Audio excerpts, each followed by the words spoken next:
So today I want to talk about how the real losers from second and third wave feminism are women.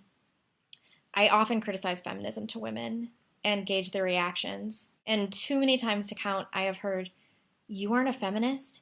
You don't want equality for men and women? What is wrong with you?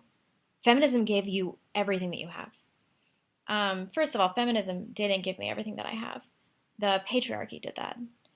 The patriarchy is the reason that I have a tiny computer in my pocket that contains all of the information on Earth. It's the reason that I won't die from consumption. And it's the reason that women have been given so many freedoms, which they've used to demonize the patriarchy and strip men of their masculinity. But regarding feminism being about equality, this is also a stupid argument because it's really easily provable that feminists don't actually want true equality. They want superior treatment. And my favorite example of this is women in the military.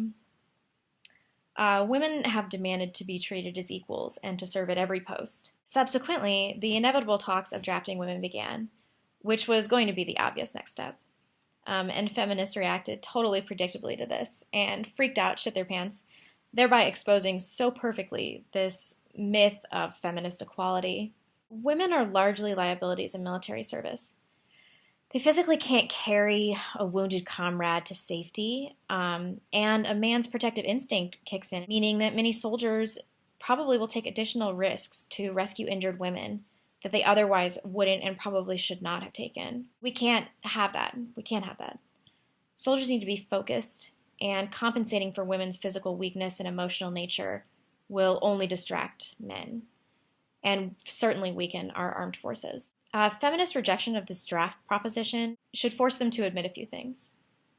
Firstly, that women and men are physically different, and that the average woman has a fraction of the strength of the average man and cannot perform to the necessary standards for armed service.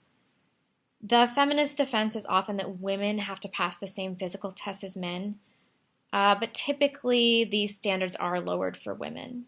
Secondly, this sheds light on the psychological difference between men and women.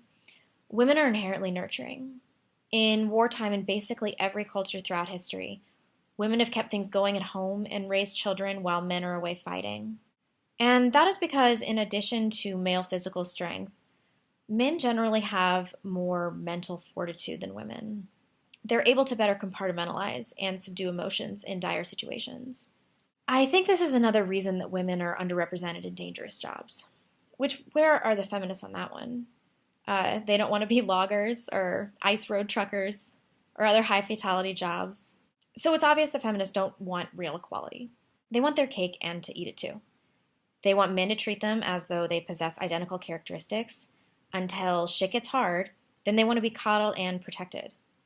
And because men are trying to please women, especially millennials, this idea has caused serious social problems that are mostly negatively affecting